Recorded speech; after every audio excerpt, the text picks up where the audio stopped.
అందరికీ నమస్కారం. 2024లో ఏప్రిల్ 17వ తేదీన శ్రీరామ నవమి రాబోతుంది. ఇది శ్రీరాముల వారి పుట్టినరోజు. ఈరోజే శ్రీరాముల వారికి సీతమ్మతో కళ్యాణం జరిగిందని, ఈరోజే రాముడు పట్టాభిషేకం కూడా జరిగిందని పురాణాలు చెప్తున్నాయి. శ్రీరామ నవమి అంటే రాముడికి ఎంతో ఇష్టం. అయితే ఈ శ్రీరామ నవమి వచ్చేలోపు ఈ కథలు వింటే చాలు, ఈ వీడియో చూస్తే చాలు, అదృష్టం మీ తలుపు తట్టినట్లే. రామనవమిలోపు ఎవరైతే ఈ కథలను వింటారో వారికి ఉండే కష్టాలన్నీ కూడా పోతాయి. శ్రీరాముడి అనుగ్రహంతో సకల ఐశ్వర్యాలు సిద్ధిస్తాయి. మీ జాతకం మారిపోతుంది, ఈ దశ తిరిగిపోతుంది, పట్టిందల్లా బంగారం అవుతుంది, రాజయోగం పడుతుంది. ఎన్నో జన్మల పుణ్యం ఉంటే తప్ప ఈ వీడియోను చూడలేరు. శ్రీరామ నవమి అంటే శ్రీరాముడు జన్మించిన రోజు. చైత్ర శుద్ధ నవమి రోజున కౌసల్య శ్రీరాముడికి జన్మనిచ్చింది. ఈ రోజున రాముడిని భక్తితో పూజిస్తే మంచి జరుగుతుందని భక్తుల నమ్మకం. ఈ రోజున సీతారాముల కళ్యాణం నిర్వహిస్తారు. రాముడు మధ్యాహ్నం అభిజిత్ ముహూర్తంలో జన్మించాడు. 14 ఏళ్ల అరణ్యవాసం తర్వాత అయోధ్య చేరుకున్న రాముడికి పట్టాభిషేకం కూడా చైత్ర శుద్ధ నవమి నాడే జరిగిందని భక్తుల నమ్మకం. శ్రీ సీతారాముల కళ్యాణం జరిగింది కూడా ఈ రోజే కావటం విశేషం. ఈ నేపథ్యంలో శ్రీరామ నవమి రోజున అంగరంగ వైభవంగా సీతారాముల కళ్యాణం జరుపుతారు. ఈరోజు పానకం, వడపప్పు పంచిపెడతారు. పురాణాల ప్రకారం రాముడు త్రేతాయుగానికి చెందినవాడు. దాదాపు 10,000 సంవత్సరాల క్రితం ఆయన జననం జరిగిందని కొంతమంది చెప్తూ ఉంటారు. ఆ సమయంలో సూర్యుడు అత్యంత ప్రకాశవంతంగా కనిపించాడని పురాణాలు చెప్తున్నాయి.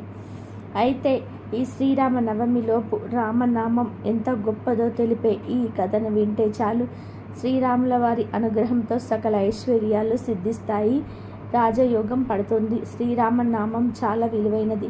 హనుమంతుడు ఒకనాడు శ్రీరాముని వద్దకు వెళ్ళి, గురుదేవ శ్రీరామచంద్ర, జగత్ప్రభు, మీరు చాలా గొప్పవారు, కానీ ఈ లోకంలో మీకంటే గొప్పది ఇంకొకటి ఉన్నది అని పలికెను.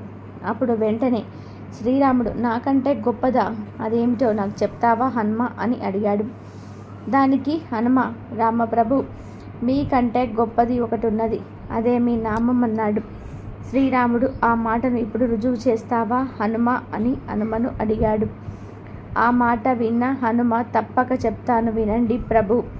మీ వల్ల అయోధ్య వాసులు తరించారు, నీ నామం వలన ముల్లోక వాసులు తరించిపోతున్నారు, అందుకే రామనామం మీకంటే గొప్పది అని చెప్పేశాడు. ఆంజనేయులో దాగిన అపార భక్తికి శ్రీరాముడు మిగుల సంతోషించాడు. శ్రీరాముడు చంద్రుడి యొక్క మానవ రూపాన్ని సందర్శించి ఆనాడు అయోధ్య వాసులు పుణ్యం కట్టుకున్నారు, ఆనందపడ్డారు, తరించారు. పవిత్రమైన రామనామాన్ని స్మరించి రాముని స్వరూపాన్ని భావించి తరించి ధ్యానించి ఎందరో విముక్తులయ్యారు, భవసాగరాన్ని దాటిపోతున్నారు. త్రిలోక సంచారి అయిన నారదుడు ఒకసారి శ్రీహరి దర్శనార్థం వైకుంఠానికి వెళ్ళాడు. భక్తితో నమస్కరించి, స్వామి, రామనామ మహిమ గురించి తెలుసుకోవాలి అనుకుంటున్నాను అని అడుగుతాడు. అయ్యో నారద, నీకు రామనామం గురించి తెలియదా? అదిగో ఆ చెట్టు కొమ్మపై చిలుక ఉంది, అడుగు అని చెప్పాడు శ్రీహరి. ఆ ఆజ్ఞను శిరస వహించి నారదుడు చెట్టు దగ్గరికి వెళ్ళాడు. అప్పుడు నారదుడు, ఓ చిలుక, రామ అంటే నీకు అర్థం తెలుసా అని ప్రశ్నించాడు. రామ అనే శబ్దం వినేటప్పటికీ ఆ చిలుక చెట్టుపై నుంచి కిందకి ప్రాణం విడిచింది. అదేంటి, రామ అంటే అర్థం ప్రాణం పోవటమా? ఇలా జరిగిందేంటని మళ్ళీ శ్రీ మహావిష్ణువు వద్దకు వెళ్ళి మీరు చెప్పినట్లే చిలుకలను అడిగితే అది వెంటనే కింద పడి ప్రాణం వదిలింది. ఆ చిలుక చావుకు నేను కారణకూడదు, ఎంత పాపం చేశానని బాధపడ్డాడు. ఓదార్చిన నారాయణుడు, బాధపడకు నారద, భూలోకంలో ఓ బ్రాహ్మణుడి ఇంట్లో ఓ ఆవుకు దూడ పుట్టింది, వెళ్ళి ఆ దూడను అడుగు అన్నాడు. సరే అని చెప్పినప్పటికీ నారదుడికి మనసులో భయం వేసింది. చిలకలాగా ఆవు దూడ కూడా చనిపోతే ఆ యజమాని తను కొరడా పట్టుకుని కొడతాడేమో అనుకుంటూ వెళ్ళాడు. ఏదైనా కానీ రామనామ మహిమ అర్థం తెలుసుకోవాల్సిందే అనుకుంటూ ఆ దూడ దగ్గరికి వెళ్ళి, ఓ దూడ, రామ అంటే అర్థం ఏమిటి అని అడిగాడు. తక్షణమే ఆ దూడ కూడా ప్రాణం విడుస్తుంది. అనుకున్నదంతా కూడా అయిందనుకున్న నారదుడు అక్కడి నుంచి చల్లగా జారుకున్నాడు. మళ్ళీ నారాయణుడిని వద్దకు వెళ్ళి, స్వామి, ఆవు దూడకు చిలుకకు పట్టిన గతే పట్టింది, దీని అర్థం ఇంతేనా అని అడిగాడు. అప్పుడు విష్ణువు, నారద, నువ్వు ఒక మహారాజుకి లేక కుమారుడు పుట్టాడు. ఆ కుమారుడు అడుగు అన్నాడు. దైవాజ్ఞకు ఎదురు చెప్పలేక నారదుడు బయలుదేరాడు. కానీ కొంత దూరం వెళ్ళి వెనక్కి తిరిగి వచ్చాడు. ఆ చిలుకకు దూడకు ఎవరు లేరు కాబట్టే నాకేం కాలేదు, లేకుంటే ఇప్పుడు ఆ రాకుమారుడికి ఏమైనా జరిగితే పరిస్థితి ఏంటి? నాకు నిదర్శనం కూడా లేకుండా పోతుందంటుంది. సరే, ఏం జరిగినా సరే అంతా నీదే భారం అనుకుంటూ రాజ్యానికి వెళ్ళిపోతాడు. అరసుడు పుట్టినందుకు సంతోషించిన ఆ రాజు నారదుని ఇచ్చి సకల మర్యాదలు చేయవచ్చు ఆహ్వానం పలుకుతాడు. మీరు మంచి సమయానికి వచ్చారు. లేక నాకు కుమారుడు జన్మించాడు, మీరు ఆశీర్వదించండి అని ప్రార్థిస్తాడు. లోపల భయం ఉన్నప్పటికీ చిరునవ్వులు చిందిస్తూ రాకుమారుణ్ణి చేతిలోకి తీసుకుంటాడు నారదుడు. తన సందేహం తీర్చుకునే సమయం ఆసన్నమైందనుకుని, నాయన రాజకుమార, శతమానం భవతి అంటూ వేదం మంత్రాలను చదువుతూ మంత్రాలతో కలిసి పోయేటట్లుగా సంస్కృతంలో ఓం రాజకుమార, రామ అంటే అర్థం ఏమిటి అని ప్రశ్నించాడు. ఆ ప్రశ్న వింటూనే రాజకుమారుడు నవ్వుతూ ఉంటాడు. అమ్మయ్య, బతికిపోయాను, రాకుమారుడికి ఏం కాలేదు అని అనుకుంటూ ఉంటాడు నారదుడు. అప్పుడు ఆ చిన్నారి ఇలా చెప్తాడు. బ్రహ్మ మానసపుత్ర, సర్వం తెలిసిన మీకు రామనామం అర్థం మహిమ తెలియదా? నేను చెట్టుగా మీద చిలుకగా ఉన్నప్పుడు రామనామం అర్థం ఏమిటని ప్రశ్నించారు. ఒకసారి రామనామం వినేసరికి నా జన్మ సార్థకమైంది. వెంటనే దేహాన్ని విసర్జించి ఒక బ్రాహ్మణుడి ఇంట ఆవు దూడనై పుట్టాను. మీరు అక్కడికి కూడా వచ్చి అదే ప్రశ్న వేశాడు. రెండవసారి రామనామం విని ఆ జన్మను కూడా విసర్జించి ఇప్పుడు రాజకుమారుడిగా పుట్టాను అన్నాడు. పక్షి, ఆవు దూడ, రాకుమారుడు అంటే రామనామ శ్రవణంలోనే ఇంత మహిమ ఉంటే రామనామ కీర్తనం వలన ముక్తి కలుగుతుందనడంలో సందేహం లేదంటాడు పండితులు. అందుకే ఎన్నో జన్మల తర్వాత మనిషి జన్మ పొందారని, ఈ జన్మలో అంతఃకరణ శుద్ధికి మరో జన్మ లేకుండా ఉండేందుకు రామనామ కీర్తనం చేయాలి. ఈ పవిత్ర కథను విన్నంతనే జన్మల పాపాలు పోయి కోటి జన్మల పుణ్యం వస్తుంది. అలాగే శ్రీరామ నవమిలోపు సీతారాముల కళ్యాణం ఎలా జరిగింది, అసలు శివధనస్సు, విష్ణు ధనస్సు ఎలా వచ్చాయి, అవి ఎక్కడ ఉన్నాయో తెలిపే ఈ పురాణ కథను వింటే చాలు, కష్టాలన్నీ కూడా పోతాయి, మీ దశ మారిపోతుంది.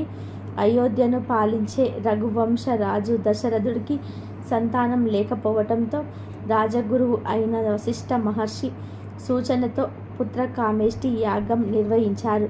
ఈ యాగానికి ప్రసన్నమైన దేవతలు ఓ పాయసపు పాత్రను దశరథుడికి ప్రసాదించాడు.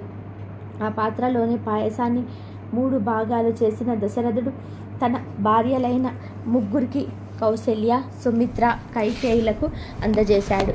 ఓ శుభముహూర్తాన ముగ్గురు రాణులు కూడా గర్భం దాల్చగా చైత్రశుద్ధ నవమి నాడు శ్రీరామ, లక్ష్మణ, భరత, శత్రుఘ్నులకు మరో జన్మనిచ్చారు. శ్రీ మహావిష్ణువు దశావతారాలలో 7వది రామావతారం. శ్రీరాముడు పెరిగి పెద్దవాడై శివధనస్సును విడిచి సీతను కళ్యాణం చేసుకున్నాడు. ఆ శివధనస్సుకు సంబంధించిన కథను ఇప్పుడు మనము విందాము. శివుడు త్రిపుర సుందరిని సంహరించడం కోసం శివధనస్సును సృష్టించాడు. శ్రీ మహావిష్ణువు దగ్గర విష్ణు ధనస్సు ఉంది. బ్రహ్మదేవుడికి ఒక సందర్భంలో విష్ణువుకి శివుడికి మధ్య యుద్ధం జరిగితే ఎలా ఉంటుందో తెలుసుకోవాలని భావించి సృష్టికర్త అయిన బ్రహ్మ ఇద్దరి మధ్య యుద్ధం జరిగేలాగా చేశాడు. అప్పుడు శివుడు వినాకప్ అనే శివధనస్సుతో, విష్ణువు సారంగం అనే విష్ణు ధనస్సుతో యుద్ధంలోనికి దిగారు. ఇద్దరి మధ్య ఘోర యుద్ధాన్ని జరుగుతూ ఉండగా లోకాలన్నీ కూడా అతలాకుతలం అవుతూ ఉండగా సమస్త దేవతలు భయపడి బ్రహ్మ దగ్గరకు వెళ్ళగా అప్పుడు బ్రహ్మదేవుడు సమస్త దేవతలు అందరూ కలిసి శివుడిని విష్ణువును శాంతించమని ప్రార్థించగా వారు ఆ యుద్ధాన్ని ఆపివేస్తారు. ఆ తర్వాత శివుడు తన ధనస్సు అయిన పినాకిని శివభక్తుడైన ఒక రాజుకు ఇచ్చాడు. ఆ రాజవంశానికి చెందిన వాడే జనక మహారాజు. ఒకప్పుడు జనకుడు యజ్ఞం కోసం భూమి దున్నుతూ ఉండగా దానిలో నుండి ఒక ఆడ శిశువు పైకి వచ్చింది. ఆమెకు సీత అనే పేరు పెట్టుకుని తన కుమార్తెలాగా పెంచుతూ వస్తున్నాడు జనకుడు. చిన్నతనంలో సీత ఓ రోజు బంతితో ఆడుతూ ఉండగా అది శివధనుసు కిందకి వెళ్ళింది. దానిని అవలోలగా ఆమె చేతులతో పైకి లేపింది. ఈ దృశ్యాన్ని చూసిన తండ్రి జనక మహారాజు ఆ రోజు నుంచే సీతకు తగిన వ్యక్తిని భర్తగా తేవాలని నిర్ణయించుకున్నాడు. శివధనస్సుని ఎక్కుపెట్టిన వారికే సీతని ఇచ్చి పెళ్లి చేయడానికి ఆయన నిశ్చయించాడు.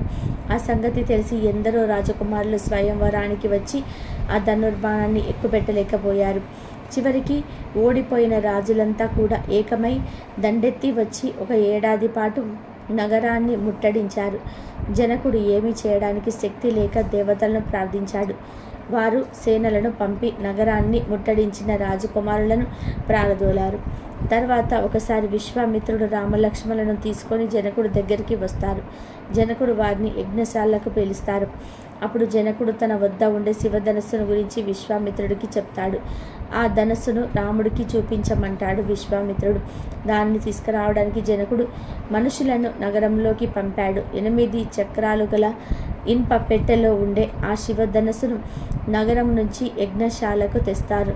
అప్పుడు రాముడు దీన్ని ఎత్తడానికి ఎక్కుపెట్టడానికి నాకు శక్తి ఉందేమో చూస్తాను అంటూ పెట్టె తెరిచి ధనస్సును మధ్య భాగంలో పట్టుకొని పైకెత్తి అవలీలగా తాడు పెకిలించాడు. దానికి బాణం పెట్టడానికి ప్రయత్నించగా అది ఉరుములాంటి శబ్దంతో మధ్యకు విరిగిపోయింది. అప్పుడు జనకుడు పరమానందం చెంది సీతను శౌర్యవంతుడికే ఇవ్వాలని అనుకున్నాను. ఇప్పటికి నా ఆశ నెరవేరినది. ఈ కుర్రవాడు సీతకు అర్హుడు. వీరిద్దరి వివాహ విషయం ఇప్పుడే అయోధ్యకు కబురు చేస్తాను అన్నాడు. జనకుడు దూతలు 3 రోజులు ప్రయాణం చేసి 4వ రోజు ఉదయాన్నే అయోధ్య చేరి దశరథుడితో శివ ధనుర్భంగం వృత్తాంతం చెప్పి సీతారాముల వివాహానికి తరలిరమ్మని కోరారు. దశరథుడు ఆ వార్త విని ఎంతగానో సంతోషించి మంత్రులతో సంప్రదించి జనక మహారాజుతో సంబంధం ఉచితమని తెలుసుకున్నాడు. తర్వాత జనకుడు దశరథుడు కలుసుకుంటారు. జనకుడు వెంట ఆయన తమ్ముడు కుశధ్వజుడు కూడా ఉన్నాడు. దశరథుడు తరపున వశిష్ఠుడు జనకుడికి దశరథుడి వంశావళి గురించి అంతా సక్రమంగా చెప్తాడు. తర్వాత జనకుడు తన వంశావళిని తానే దశరథుడికి చెప్తాడు. 2 ఉపవంశాలు బియ్యం పొందగలిగినవి అని నిర్ణయించుకుంటారు. జనక మహారాజుకి సీత కాక ఊర్మిళ అనే కుమార్తె ఉన్నది. ఆయన తమ్ముడు కుశధ్వజుడికి మాండవి, కృతకీర్తి అనే 2 కూతుర్లు ఉన్నాయి. సీతారాముల వివాహ ముహూర్తానికి లక్ష్మణుడికి ఊర్మిళను, భరతుడికి మాండవిని, శత్రుఘ్నికి శృతకీర్తిని ఇచ్చి వివాహం చేస్తే బాగుంటుందని జనకుడు సూచించాడు. దానికి దశరథుడు కూడా ఒప్పుకుంటాడు. ఉత్తర పాల్గొని నక్షత్రంలో ముహూర్తం నిశ్చయమైంది. పెళ్లికి ముందే దశరథుడు 4 లక్షల గోవులను దానం చేశాడు. ఆ రోజునే భరతుడి మేనమామ కూడా విధులకు వచ్చాడు. అగ్నిసాక్షిగా 4 వివాహాలు జరిగాయి. దశరథుడి కొడుకులు 4 తమ భార్యను వెంట పెట్టుకుని విడిదికి వచ్చేశారు. పెళ్లి కాగానే విశ్వామిత్రుడు తన దారిన తాను హిమాలయకు వెళ్ళిపోయాడు. ఇలా రాముడు శివధనుసుని ఎక్కుపెట్టి వీరి చేసి సీతాదేవిని పెళ్లి చేసుకుంటాడు. ఈ సీతాదేవి కళ్యాణం కూడా చైత్ర శుద్ధ నవమి రోజే జరిగింది. ఇది ఇలా ఉంటే విష్ణువు తన ధనస్సు అయిన సారంగంను భూచికుడు అనే ఒక మహర్షికి ఇచ్చాడు. భూచిక మహర్షి మనవడే పరశురాముడు. క్షత్రియుల అర్థం చేయాలని భావించిన పరశురాముడు శివధనస్సును విడిచినందుకు ఆగ్రహానికి గురై శ్రీరాముడి దగ్గరికి రాగా శ్రీరాముడు సాక్షాత్కార శ్రీ మహావిష్ణువే గ్రహించి తన దగ్గర ఉన్న విష్ణు ధనుస్సు శ్రీరాముడికి ఇచ్చాడు. పరశురాముడు ఇచ్చిన విష్ణు ధనుస్సుతో శ్రీరాముడు రావణుడి సంహరించి తన అవతారం చాలించే సమయంలో వరుణదేవుడికి ఆ ధనస్సును ఇచ్చాడు. అంటే శివధనస్సుని శ్రీరాముడు ఎక్కుపెట్టి ఇల్చి సీతాదేవిని పెళ్లి చేసుకున్నాడు. విష్ణువుకు సంబంధించిన ధనుస్సుతో శ్రీరాముడు రావణుని సంహరించి ఆ తర్వాత ఆ ధనస్సును వర్ణదేవుడికి ఇచ్చాడు. ఆ తర్వాత శ్రీకృష్ణుడు కాండవ వన దహనం సమయంలో ఆ ధనస్సును ఉపయోగించారు. ఇక కలియుగం ఆరంభంలో శ్రీకృష్ణుడు తన దగ్గర ఉన్న ఆ ధనస్సును సముద్రంలో పడవేయగా అది మళ్ళీ వర్ణదేవుడి దగ్గరికి చేరుకుంటుంది. ఈ విధంగా సృష్టికర్త అయిన బ్రహ్మదేవుడి వలన శివుడికి విష్ణువుకు మధ్య యుద్ధం జరగగా వారి ధనస్సులో ఆ తర్వాత పరశురాముడు, శ్రీరాముడు, శ్రీకృష్ణుడు ఉపయోగించిన చివరకు వర్ణదేవుడి దగ్గరకు చేరిందని పురాణ వచనం. అలాగే శ్రీరామనవమిలోపు రామరాజ్యంలో కుక్కకు ఎలాంటి న్యాయం లభించిందో తెలిపే ఈ కథను వింటే చాలు జన్మల పాపాలు పోయి కోటి జన్మల పుణ్యం వస్తుంది. రావణ సంహారం తర్వాత రాముడు రాజ్య పరిపాలన చేస్తున్నాడు. రాముడు దయా ధర్మాలు గల రాజుగా ప్రసిద్ధి చెందాడు. ప్రతిరోజు కొలువులో ప్రజల సమస్యలను తీర్చడానికి ఆయన ప్రయత్నం చేయవాడు. ఒకరోజు సాయంత్రం కొలువులో తన సమావేశాన్ని ముగించుకున్న తర్వాత ఆయన తమ్ముడైన లక్ష్మణుడి ఒక్కసారి బయటకు వెళ్ళి ఇంకా ఎవరైనా ఎదురు చూస్తున్నారేమో అని చూడమన్నారు. లక్ష్మణుడికి రాముడు పట్ల ఎంతో అంకిత భావం. బయటకు వెళ్ళి చూసి ఎవరూ లేరు, ఇవాల్టికి కొలువు చాలించవచ్చు అన్నాడు. రాముడు మళ్ళీ ఒక్కసారి వెళ్ళి చూడు, ఎవరైనా ఉండవచ్చు అన్నాడు. అది కొంచెం అసాధారణమైన విషయమే, ఎందుకంటే తను అప్పుడే వెళ్ళి చూసి వచ్చాడు. కానీ రాముడు మళ్ళీ వెళ్ళి చూడమన్నాడు. లక్ష్మణుడు మళ్ళీ వెళ్ళి చూశాడు, అక్కడ ఎవ్వరూ లేరు. అతను లోపలికి రాబోతూ ఉంటే ఒక కుక్కను గమనించాడు. అది విచారంగా కూర్చొని ఉంది. పైగా దానికి తల మీద గాయం కూడా ఉంది. కుక్కను చూసి లక్ష్మణుడు, నువ్వు దేనికోసమైనా ఎదురు చూస్తున్నావా అని అడిగాడు. కుక్క, అవును, నాకు రాముడే న్యాయం చేయాలి అని సమాధానం ఇచ్చింది. సరే, లోపలికి రమ్మని లక్ష్మణుడు దానిని లోపలికి తీసుకువెళ్ళాడు. కుక్క లోపలికి వచ్చి రాముడికి ప్రణామం చేసి, ఓ రామ, నాకు న్యాయం చేయాలి. ఏ కారణం లేకుండా నేను హింసకు గురయ్యాను. నేను ఊరికనే నా పాటికి నేను కూర్చొని ఉన్నాను. అసలు ఏ కారణం లేకుండానే సర్వార్థ సిద్ధుడు అనే ఒక మనిషి వచ్చి నా తల మీద ఒక కర్రతో కొట్టాడు. నాకు న్యాయం కావాలి అంది. వెంటనే రాముడు సర్వార్థ సిద్ధుడిని, అతని ఒక బిచ్చగాడు, అతన్ని తీసుకురమ్మని సైనికుల్ని పంపాడు. సైనికులు అతన్ని తీసుకువచ్చారు. రాముడు, ఈ కుక్క ఏ కారణం లేకుండానే నువ్వు కొట్టావని చెప్తుంది, నీవేమంటావు అన్నాడు. దానికి సర్వార్థ సిద్ధుడు, అవును, ఆ కుక్క చెప్పిన నేరం నేను చేశాను. నేను భిక్ష కోసం తిరుగుతూ ఉన్నాను. భిక్ష దొరకలేదని తొందరలో ఉన్నాను. నేను ఆఖరి బాధ ఓర్చుకోలేక కోపంతో చికాకుతో ఉన్నాను. నాకు పదే పదే అడ్డొస్తే తొలగిపోమ్మని హెచ్చరించాను. ఈ కుక్క నా తొవ్వలో కూర్చొని ఉంది. ఆ కారణంగానే నేను కోపంతో చికాకుతో ఈ కుక్కను తల మీద కొట్టాను. మీరు నాకు ఏ శిక్ష వేయాలనుకుంటే అది వేయండి అన్నాడు. అప్పుడు రాముడు ఈ విషయం తన మంత్రులతో సభలోనే వారితో చర్చించాడు. ఈ బిచ్చగాడికి ఏ శిక్ష వేయాలంటారు అన్నాడు. వారందరూ ఆలోచించారు. కొంచెం ఆగండి, ఇది ఎంతో క్లిష్టమైన సమస్య. ఇది ఒక మనిషికి కుక్కకు మధ్య సమస్య. మనకు తెలిసిన ధర్మాలన్నీ ఇక్కడ వర్తించవు. మీరు రాజు కాబట్టి మీరే తీర్పు చెప్పవచ్చు అన్నారు. రాముడు ఆ కుక్కను, నువ్వు ఏమంటావు, నువ్వు ఏదైనా సలహా ఇస్తావా అన్నాడు. ఆ కుక్క, అవును, అతనికి వేయడానికి సరైన శిక్ష ఏదో నాకు తెలుసు అంది. అదేమిటో చెప్పమన్నాడు రాముడు. కోలంచెర్ మఠానికి ఇతన్ని మఠాధిపతిని చేయండి అంది కుక్క. దానికి రాముడు సరేనన్నాడు. ఆ బిచ్చగాడుని కోలంచెర మఠానికి మఠాధిపతిని చేశారు. ఇది ఎంతో ప్రఖ్యాతిగాంచిన మఠం. రాముడు ఒక ఏనుగును తెప్పించాడు. శిక్షకు సంబరపడిపోతూ ఆ బిచ్చగాడు ఏనుగుని ఎక్కి సంతోషంగా మఠానికి వెళ్ళాడు. సభలోని వారు, ఇదేం తీర్పు, అసలు ఇది శిక్షేనా, అసలు ఎంతో సంతోషంగా ఉన్నాడు అన్నాడు. అప్పుడు రాముడు ఆ కుక్కను వివరించి చెప్పమన్నాడు. అప్పుడు ఆ కుక్క, పూర్వజన్మలో నేను కౌలంచెర మఠానికి అధిపతిని. నేను అక్కడికి ఆధ్యాత్మిక ఉన్నతిని పొందాలని వెళ్ళాను. ఈ మఠం ఎంతో మందికి ఆధ్యాత్మిక ఉన్నతిని కల్పించటంలో తోడ్పడింది. నాతో పాటు ఇంకా అందరికీ ఇదే ఆధ్యాత్మిక ఉన్నతి కలగాలన్న అంకిత భావంతో మొదట వెళ్ళాను. నేను ఎంతో కృషి చేశాను, చేయగలిగిందంతా కూడా చేశాను. కానీ రోజులు గడుస్తున్న కొద్దీ వేరే ప్రభావాలకు అప్పుడప్పుడు లొంగిపోయాను. చాలా వరకు నేను ఎంతో స్థిరంగానే నిలబడ్డాను, కానీ అప్పుడప్పుడు నేను లొంగిపోయాను. మఠాధిపతిని కావటం వల్ల నాకు వచ్చిన పేరు ప్రఖ్యాతలు ఎక్కడో నన్ను ప్రభావితం చేశాయి. చాలాసార్లు నేను కాదు, నా అహంకారం పనిచేసింది. ఎన్నోసార్లు ప్రజలు నా స్థాయికి ఇస్తున్న గుర్తింపుకు ఆనందపడేవాడిని. ప్రజలు నన్ను ఒక సాధువుగా చూడడం మొదలుపెట్టారు. నా అంతరంగంలో నాకు తెలుసు నేను అలా లేనని. కానీ నేను ఒక సాధువులా ప్రవర్తించడం మొదలుపెట్టాను. ఒక సాధువుకు చేయవలసినవి నాకు చేయాలని హక్కుగా అడిగాను. నా పరిణామానికి నేను పూర్తిగా అంకితభావం లేకపోయాను, కానీ అలా నటించటం మొదలుపెట్టాను. ఎలాగూ ప్రజలు అందుకు సహకరించారు. ఇలాంటివి ఎన్నో జరిగాయి. మెల్లగా నా ఆధ్యాత్మిక ఉన్నతి మీద, నా చుట్టూరా ఉన్న వారి ఆధ్యాత్మిక ఉన్నతి మీద అంకితభావం సడలింది. ఎన్నోసార్లు తిరిగి ఆ స్థితికి చేరుకోవడానికి ప్రయత్నం చేశాను. కానీ నా చుట్టూ ఉన్న పేరు ప్రఖ్యాతల వల్ల నేను దారి తప్పాను. ఈ సర్వార్థ సిద్ధికి ఈ బిచ్చగాడికి కోపం ఉంది, అహంకారము ఉంది.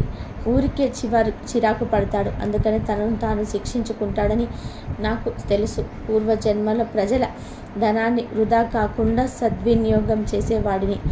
అలాంటి నాకే ఈ కుక్క జన్మ వచ్చింది. ఈ జన్మలో ఈ కోపిష్టి అయిన సన్యాసి ఆ పదవి కొంతకాలం చేసినా చాలు, అంధకార గర్వంతో అనేక పాపాలు చేస్తాడు, నరకానికి పోతాడు. కాబట్టి తప్పు చేసిన ఒక వ్యక్తిని శిక్షించడానికి అనువైన కారణాలు చట్టబద్ధంగా లేనప్పుడు అతడిని ఏదో ఒక దానిలో అధికారిగా నియమిస్తే వాడి పాపం పండుతుంది అని సమాధానం ఇచ్చింది శునకము. ఇది రామాయణంలోని ఉత్తరాఖండలో 59వ 60 సర్గల మధ్య అధిక పాఠంలోని కథ. అలాగే శ్రీరామనవమిలోపు శ్రీరామదేవిని వ్రతకథను వింటే మీ జాతకం అద్భుతంగా మారిపోతుంది, కష్టాలన్నీ కూడా పోతాయి. అనగనగా పూర్వకాలంలో ఒక బ్రాహ్మణుడు కలడు. అతని పేరు నాగంభట్టు. ఆయనకు ఒక పుత్రుడు, ఒక పుత్రిక కలదు.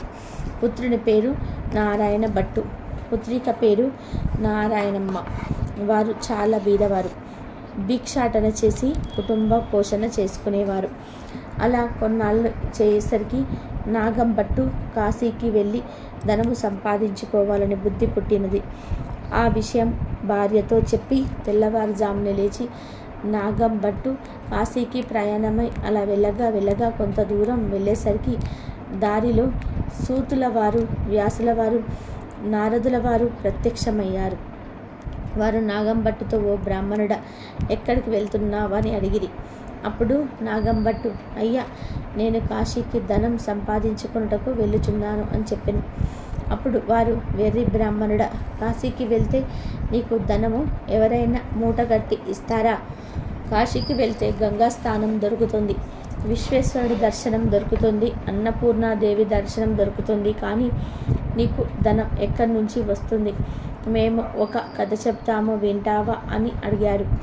దానికి నాగంభట్టు, సరే స్వాములారా, మీరు ఏ దేవుని కథ వివరిస్తారో వివరించండి అని వేడుకొనను. అప్పుడు సూతులవారు, వెసలవారు, నారదులవారు ఇలా చెప్పడం ప్రారంభించారు. పూర్వకాలంన కోసల రాజ్యము కలదు. ఆ రాజ్యము దశరథ మహారాజు పరిపాలించేవాడు. ఆయన పిల్లల కోసం పుత్రకామిష్టి యాగం చేయగా దేవతలు ప్రత్యక్షమై పాయస పాత్ర ఇచ్చినారు. దశరథ మహారాజు అది పట్టుకొని వెళ్ళి తన భార్యలకు కౌశల్య, సుమిత్ర, కైకేయి అను 3 భార్యలకు ఇచ్చినాడు. వారు 3 భుజించగానే గర్భవతులైరి. 9 మాసాలు నిండగానే చైత్రశుద్ధ నవమి నాడు పునర్వసు నక్షత్రమున శ్రీరామ, లక్ష్మణ, భరత, శత్రుఘ్నులు అను 4 కుమారులు జన్మించినారు. వారు దినదిన ప్రవర్తమానులై బాలచంద్రుడి వలె పెరుగుచూ ఉన్నారు. కొన్నాళ్ళు అయ్యేసరికి విశ్వామిత్రుడు వచ్చి రామలక్ష్మణులిద్దరినీ యాగ సంరక్షణార్థం తనతో పంపమని దశరథ మహారాజును అడగగా విశ్వామిత్రుడితో రామలక్ష్మణులను పంపుటకు దశరథుడు అంగీకరించగా ముని వారిద్దరికీ అతి బలనే విద్యలను నేర్పారు.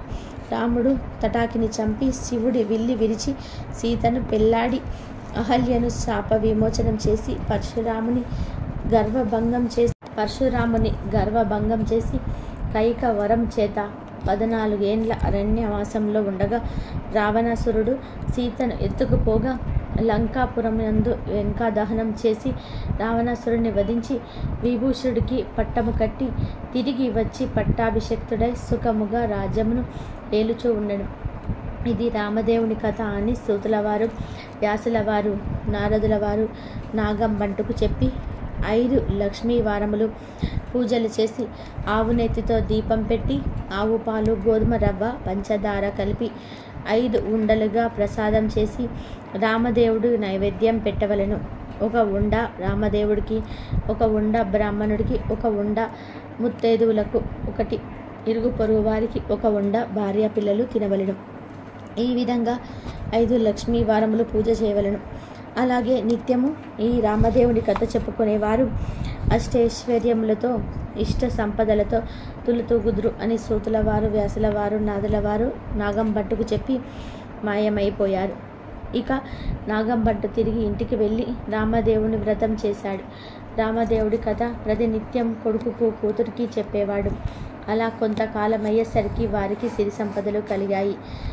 నాగంభట్టు ఇప్పుడు కాశీకి వెళ్దాం అనుకొని కొంచెం ధనం మూటకట్టుకొని కాశీ కావడి భుజం మీద వేసుకొని కుమారుణ్ణి, కుమార్తెను పిలిచి, అబ్బాయి, అమ్మాయి, మీరు రామదేవుని కథ విడవకుండా శ్రద్ధగా చెప్పుకుంటూ ఉండమని నారాయణమ్మతోనూ నారాయణ భట్టుతోనూ చెప్పి కాశీకి ప్రయాణమై వెళ్ళిపోయన్నాడు. ఆ మరునాడు కుమారుడు ఆయా వారములకు వెళ్ళి వచ్చి తల్లిని పిలిచి, అమ్మ, రామదేవుని కథ చెప్తాను విందువు కాని రామ్మ అని పిలిచెను. అప్పుడు ఆమె, నాయన, వంట వేళ అయింది, పొద్దున్నే దాసి పాచి పనికి వచ్చే వేళ అయినది, ఇప్పుడు కథ వినను అనెను. మళ్ళీ మధ్యాహ్నం కుమారుడు తల్లిని పిలిచి, తల్లి, కథ చెప్తా విందును అని రామ్మ అనెను. దానికి తల్లి, ఇప్పుడేమి కథ నాయన, పడకవేళ, నిద్రవేళ, ఇప్పుడు వినను అనెను. అలా ఆ రామదేవుని కథను నిర్లక్ష్యం చేయటం వలన రామదేవుడికి కోపం వచ్చింది. దానితో ఎలా వచ్చిన ఐశ్వర్యము అలాగే వెళ్ళిపోయాయి. బిందెలు, చెంబులు, గిన్నెలు అన్నీ దొరలి ఇరుగు పొరుగు వారి ఇళ్లకు వెడలిపోయాను. అంతకు ముందు నుంచి ముష్టి ఎత్తుకునే చిల్లు, రాగి చెంబు కూడా దొర్లి వెడలిపోచున్నది. అప్పుడు కూతురు అయినటువంటి నారాయణమ్మ ఇదంతా చూసి, అమ్మ, ఆ చెంబైన ఉంచమని కోరవే అమ్మ అని చెప్పగా, తల్లి, అదైనా ఉంచు రామదేవుడా తండ్రి అని వేడగా ఆ చెంబు తప్ప మిగతావన్నీ కూడా వెడలిపోయినవి. వారి గూటిలో ఉన్న వెండి కంచం కూడా దొర్లిపోచుండగా అప్పుడు ఆమె కంచం అంచు పట్టుకొని లాగినది. దానితో సగం అంచు విరిగి సగం అంచు పొరుగు వారికి వెడలిపోయినది. మరునాటి ఉదయమున తల్లి వారింటికి నిప్పు కొరకు వెళ్ళి వారింటిలోనున్న కంచము అంచు మాదే అన్నది. అప్పుడు వారు, మీ కంచము అంచు మా ఇంటికి ఎలా వచ్చిందమ్మా? మేము మీ ఇంటికి వచ్చినామా, మీరు మా ఇంటికి వచ్చినారా? కాబట్టి ఆ కంచము మాదే అన్నారు. అలా కాదు, మా ఇంటిలో కూడా కంచం అంచు ఉన్నది, పట్టుకొని వస్తానని 2 దగ్గర పెట్టి చూడగా 2 అతుకుపోయిన. అప్పుడు ఆ పొరుగింటి వారు ఈ కంచము మాది అని తీసుకున్నారు. ఇక తల్లి చేసేది ఏమీ లేక సిగ్గుపడి లజ్జపడి ఇంటికి వచ్చినది. అప్పుడు కుమారుడు చూసి, ఏమన్నారమ్మా అని అడగగా కంచం మాదే అని వారే పుచ్చుకున్నారని చెప్పాను. అప్పుడు కుమారుడు, ఇప్పుడైనా రామదేవుని కథను చెప్తాను, వింటావా అమ్మా అని అడిగాను.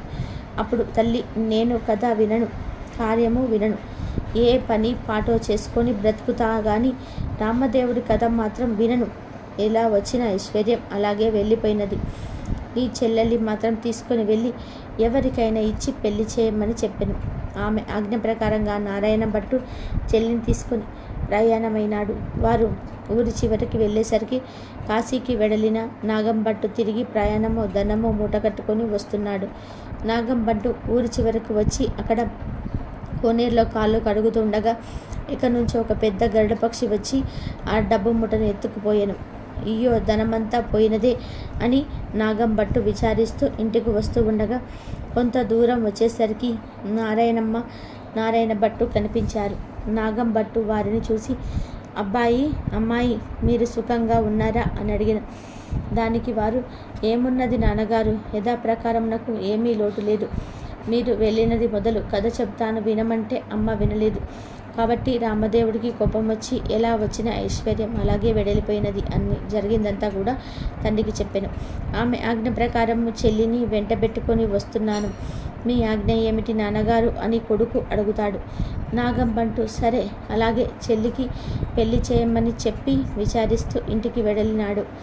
నారాయణ భట్టు నారాయణమ్మను వెంటబెట్టుకుని వెళుతూ ఉండెను. అలా వెళ్ళగా కొంత దూరం వెళ్ళేసరికి నారాయణ భట్టుకు ఒక బ్రాహ్మణుడు కనిపించెను.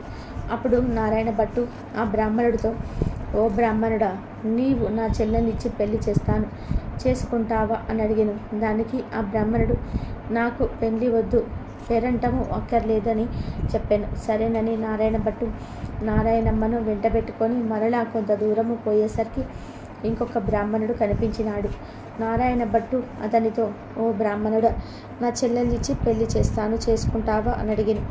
నాకు పెళ్లి వద్దు, పేరంటము వద్దు, ఇది వరకే 2 భార్యలు ఉన్నారు అనెను. మరలా వెళ్ళుచూ ఉండగా రోవలో ఒక పెద్ద పూల తోట కనిపించినది. ఆ తోటలో అన్నా చెల్లెలు కూర్చొని రామదేవుడి కథ చెప్పుకుంటూ ఉండగా ఎక్కడి నుండో ఒక బ్రాహ్మణ యువకుడు వచ్చి పూలు కోసుకుంటూ ఉండగా నారాయణ భట్టు ఆ యువకుడిని చూసి, ఓ బ్రాహ్మణుడా, నీకు నా చెల్లెల్ని ఇచ్చి పెళ్లి చేస్తాను, చేసుకుంటావా అనను.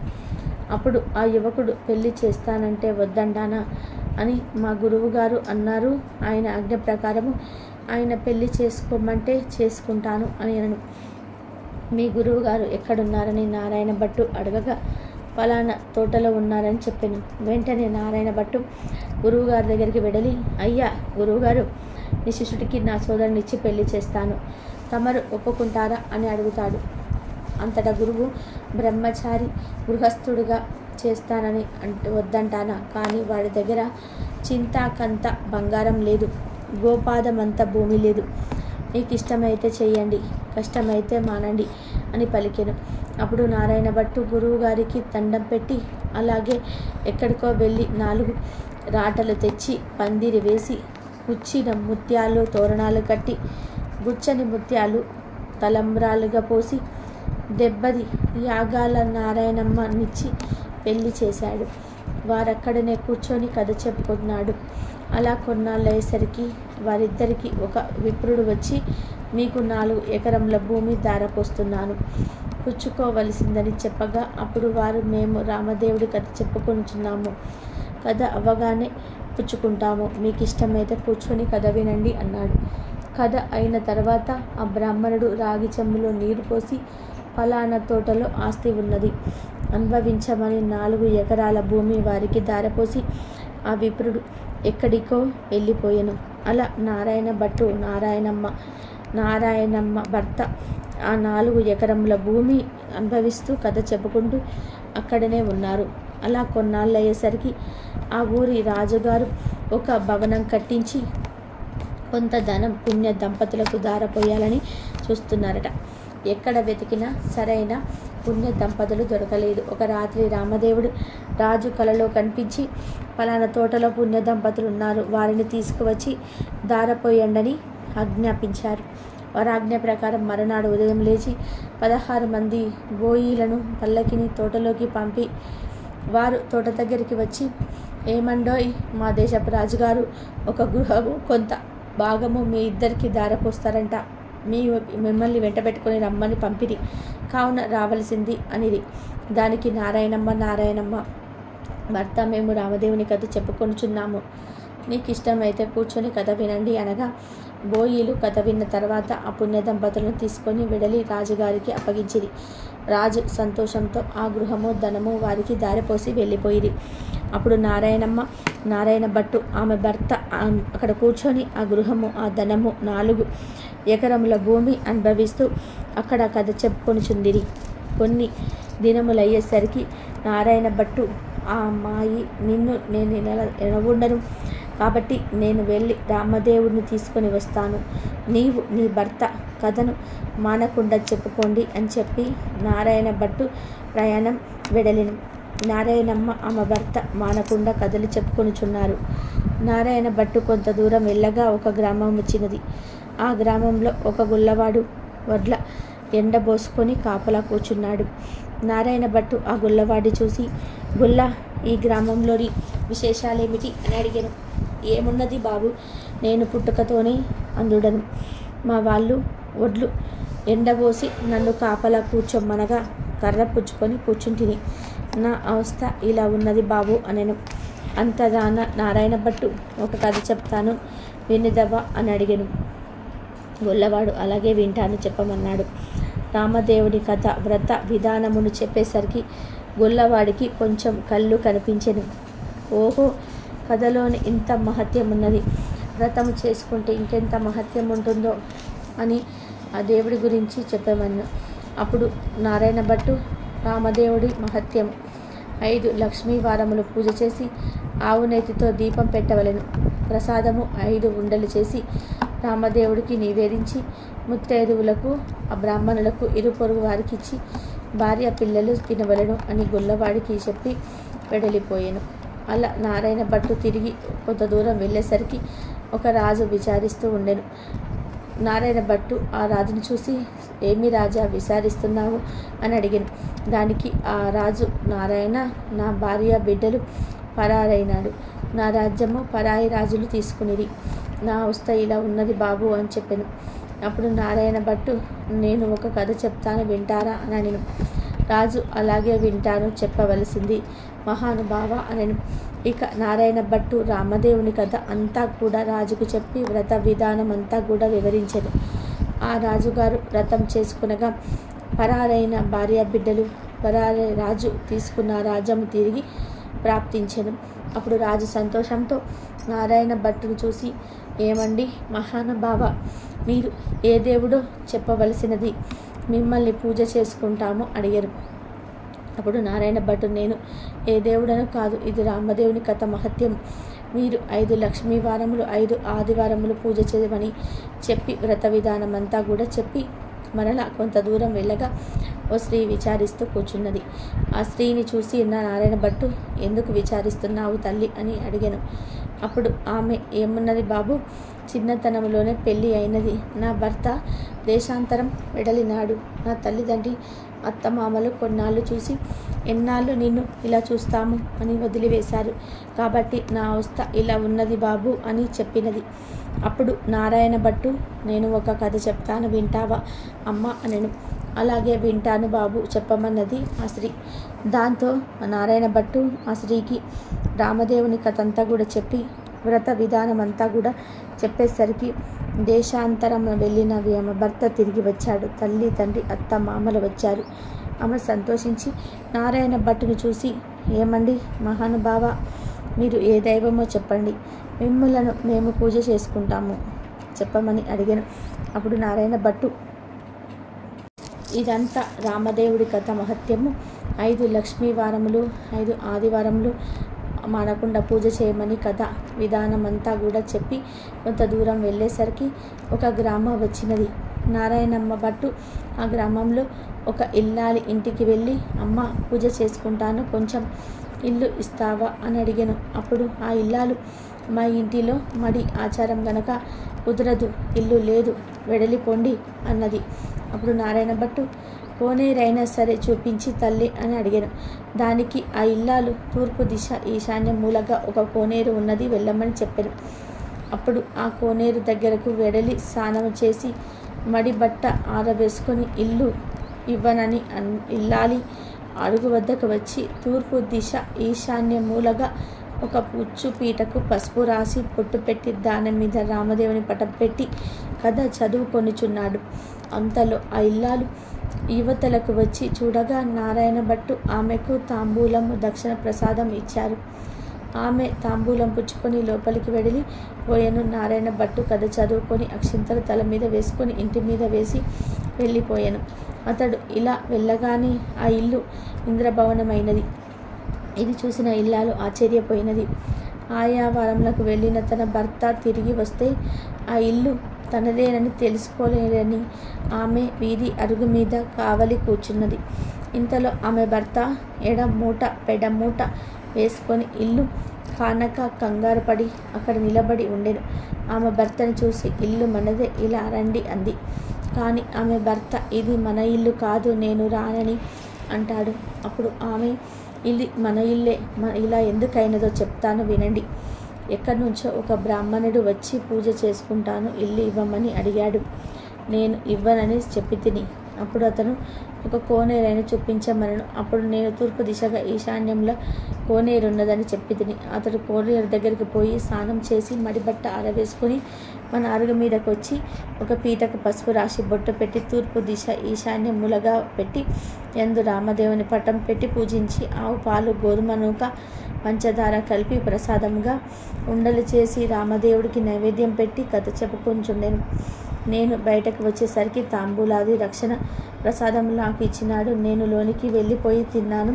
అతడు కొన్ని అక్షింతలు తల మీద వేసుకొని మరికొన్ని అక్షింతలు మనం ఇంటి మీదకి వెళ్ళిపోగా ఇల్లు ఇలా ఇంద్రభవనంగా మారినది.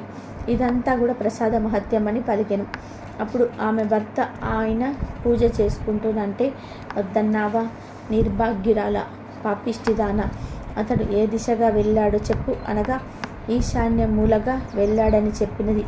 అప్పుడు ఆయన మూటలు అక్కడ పెట్టి నారాయణ భట్టును వెతుకుతూ బయలుదేరను. కొంత దూరం వెళ్ళగా నారాయణ భట్టు ఆ బ్రాహ్మణుడుకు కనిపించను. అప్పుడు ఆ బ్రాహ్మణుడు, ఏమండోయ్ మహానుభావ, మీరు మా ఇంటికి రావలసింది, మేము పూజించుకుంటాము అనను. అప్పుడు నారాయణ భట్టు, మీ ఇంటికి ఇప్పుడు రాను, రామదేవుడి వెతుకుటకు వెళ్ళుచున్నాను అనను.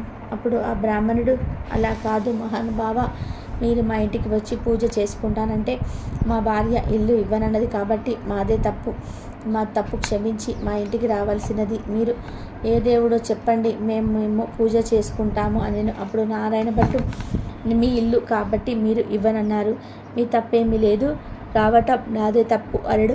నేను ఏ దేవుడను కాను, ఇదంతా రామదేవుడి కథ మహత్యం.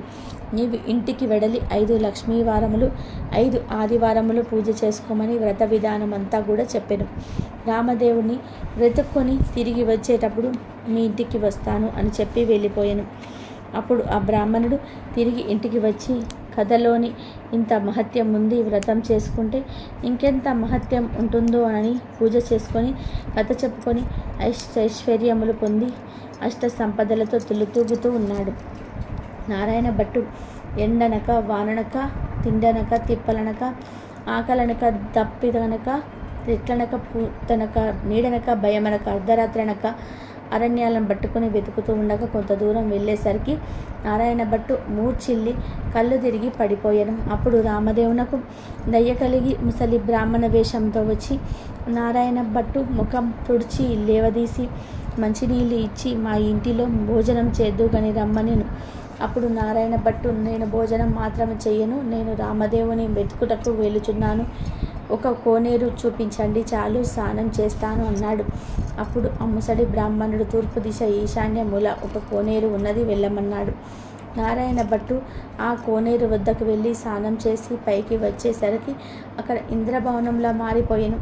లోపలికి వచ్చేసరికి సీతమ్మవారు ఒక బ్రాహ్మణ స్త్రీ రూపంలో వెండి కంచాలు, వెండి పీఠాలు, పైడి కంచాలు కనిపించినవి. అప్పుడు నారాయణ భట్టుకు రామదేవుడు సీతమ్మ వృద్ధ బ్రాహ్మణ దంపతుల రూపంలో ఎదురయ్యి మా ఇంటిలో భోజనం చేద్దురు గాని రమ్మన్నారు. అప్పుడు నారాయణ భట్టు, నేను భోజనం మాత్రమే చేయను, రామదేవుని వెతుకుటకు వెళ్ళుచున్నాను అన్నారు.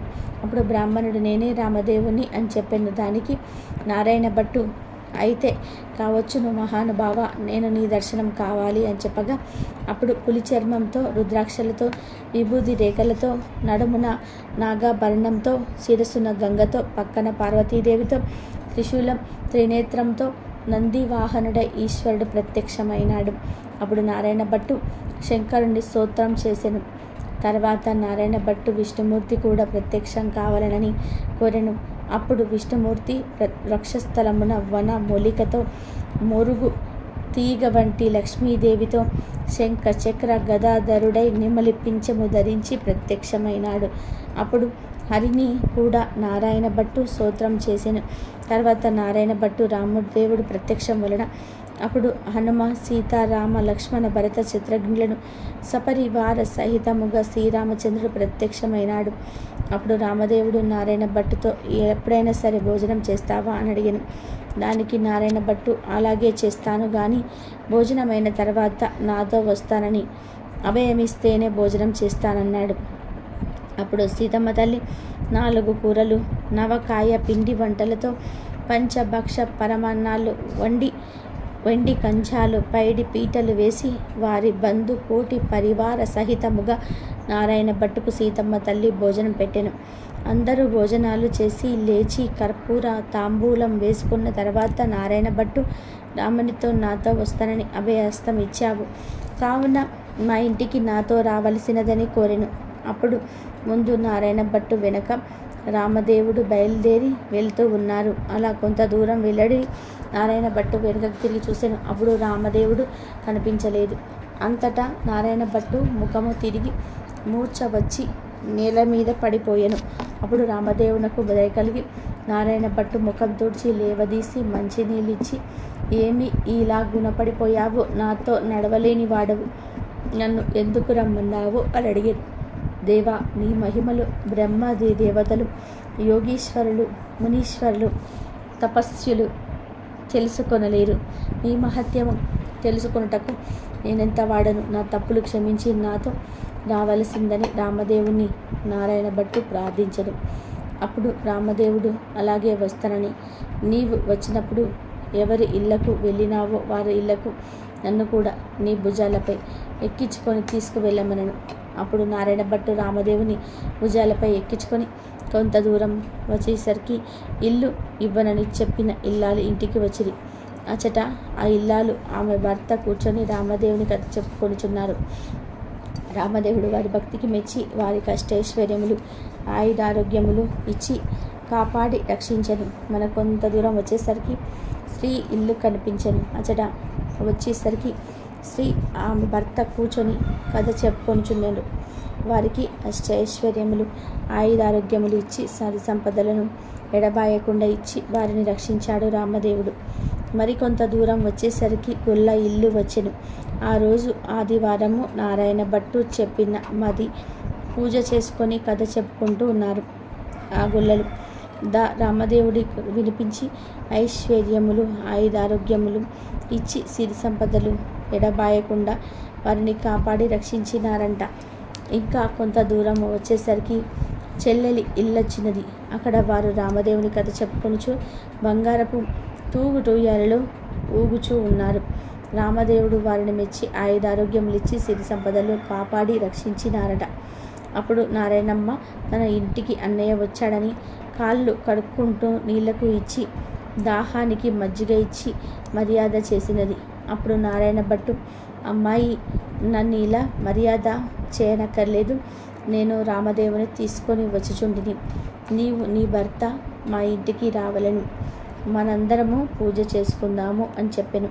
అప్పుడు ఆమె సంతోషంతో అలాగే వస్తానని నారాయణమ్మ ఆమె భర్తతో నారాయణ భట్టు రామదేవుడితో సహా వారందరూ కూడా బయలుదేరి వారి గ్రామము పొలిమేర వచ్చేసరికి గ్రామంలో అందరూ కొందరు చూసి పరుగున పోయి వారి తల్లిదండ్రులతో, ఏమండోయ్, నాగం భట్టు గారు మీ అబ్బాయి అమ్మాయి అల్లుడు ఇంకా ఎవరెవరో బయలుదేరి వచ్చుచున్నారని పరుగున వెడలి చెప్పిరి.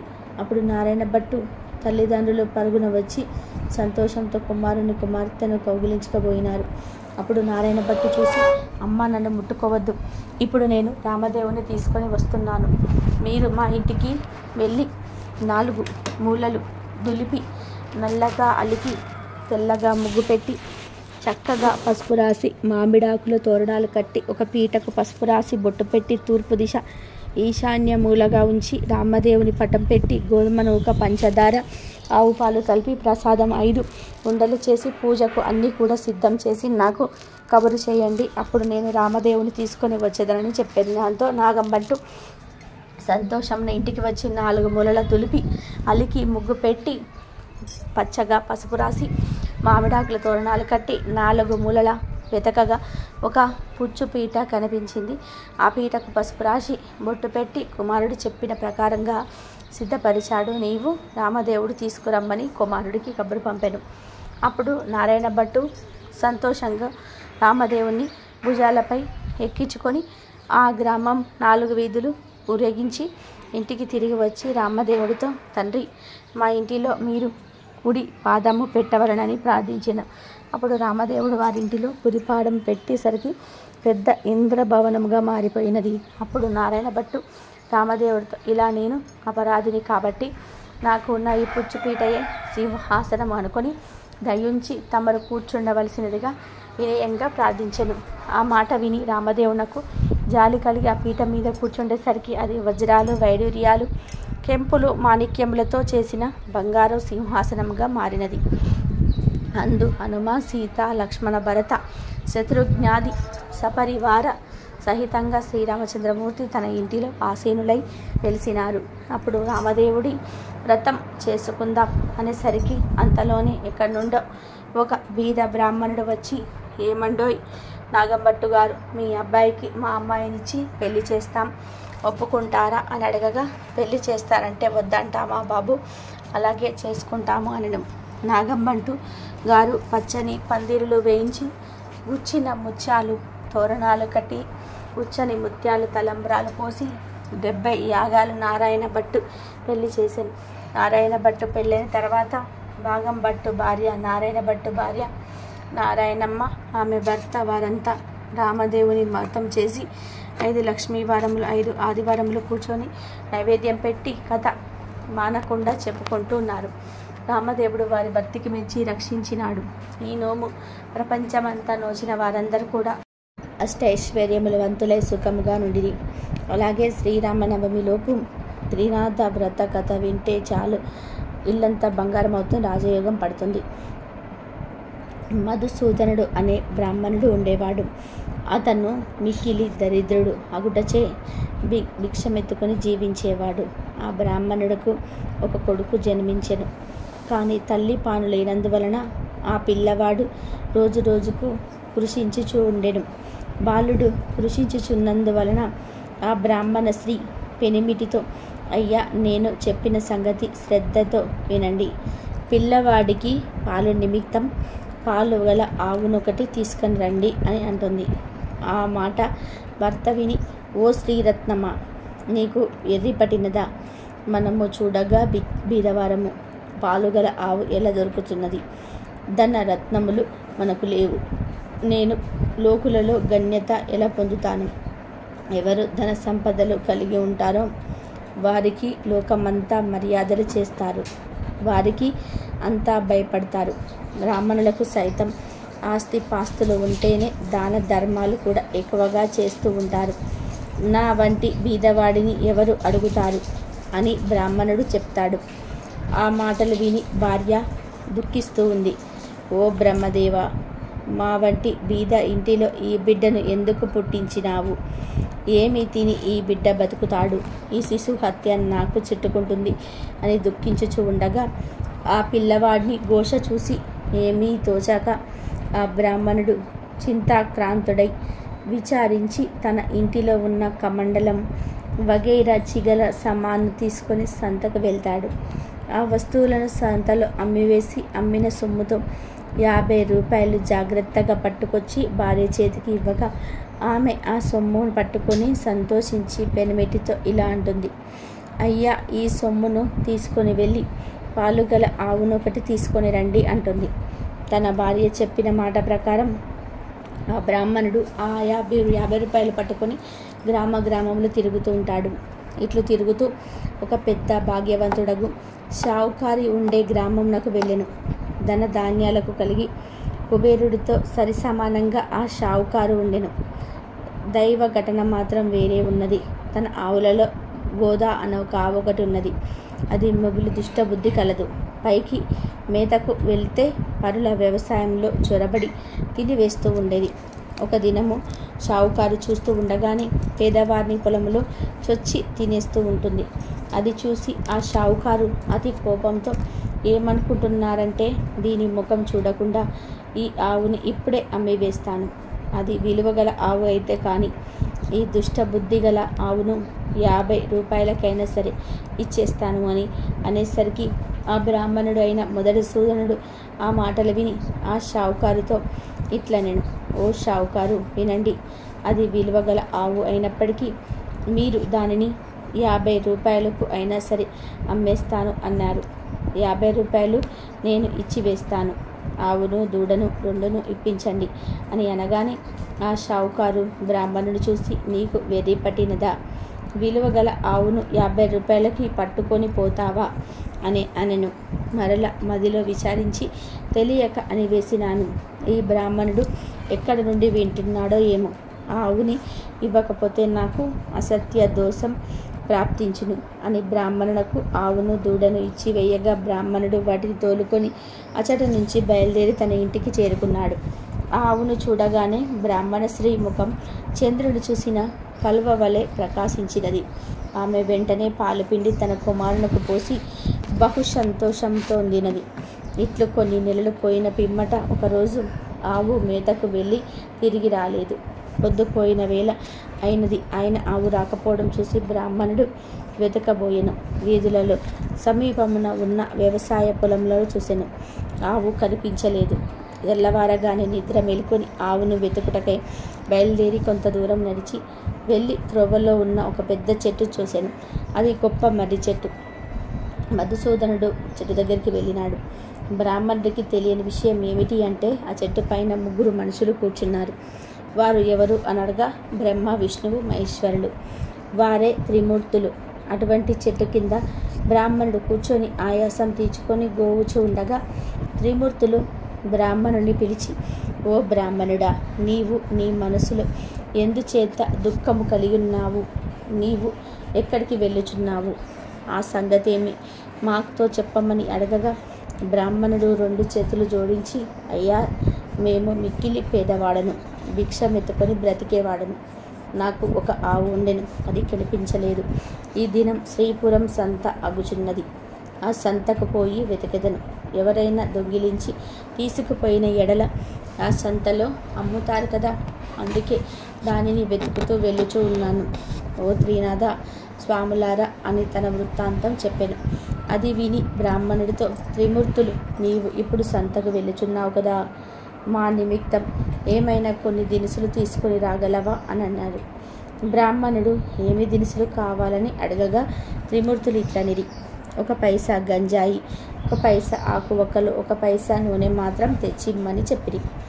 అది విని బ్రాహ్మణుడు, ఓ త్రిమూర్తులారా, నాకు పైసలు ఎక్కడ దొరుకుచున్నవి?